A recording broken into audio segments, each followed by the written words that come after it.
just a few weeks after I came here as pastor in January 2012, and I remember being at one of the first masses, and I heard this beautiful male voice, and the way the seat is angled, I couldn't tell who it was because the cantor was over behind me.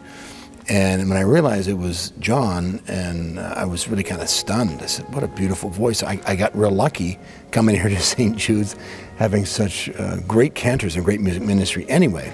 He volunteers to sing in the choir, and then he also creates these MIDI files for the choir people to learn their music, and just is so helpful to someone that doesn't know how to read music. All they have to do is go to the website, click on it, and their part, if they sing alto, if they sing soprano, tenor, whatever, they can click on it and there'll be a highlighted part that they can listen, follow the music. I don't read notes, so I sing by ear, and listening to it on the computer helped me a lot, learning the music so that I could participate with the choir here.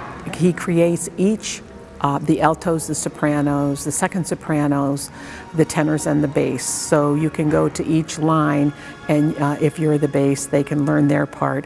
And then he also does one line that will have all of the groups together so that you can sing along with the music and learn everything.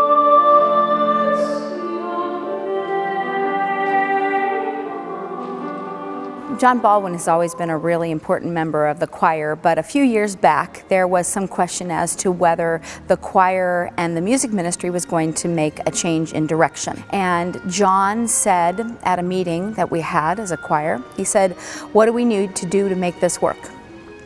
And he stepped right in. He did a number of things, opened his checkbook, raised his voice. And he will dissect those readings for the responsorial psalm. And there are many times when he notices when like the response that is in the hymnal, 2 or 3 words don't match exactly what they're reading, so he will go in there and he'll change the words to make sure it's exactly what it's supposed to be.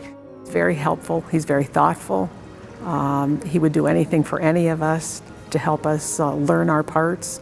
And he does support St. Jude's Church a lot, and the choir really does appreciate everything that he does for the church. There's a lot of kids that have a Catholic education simply because John and Mary Gale have a very devout Catholic faith and have been very aware of how blessed they have been all these years. And because of their blessedness and because they recognize how blessed they are, there's a lot of kids that have diplomas from Catholic schools that would never, ever have gotten it if it wasn't for the devotion of John and Mary Gale. It's that simple. You can see it on her face. She's just so proud of what he does. And they're a wonderful couple. You can truly see the connection they both have. Bruce and I would not be here if it weren't for John Baldwin. I can say that as a fact.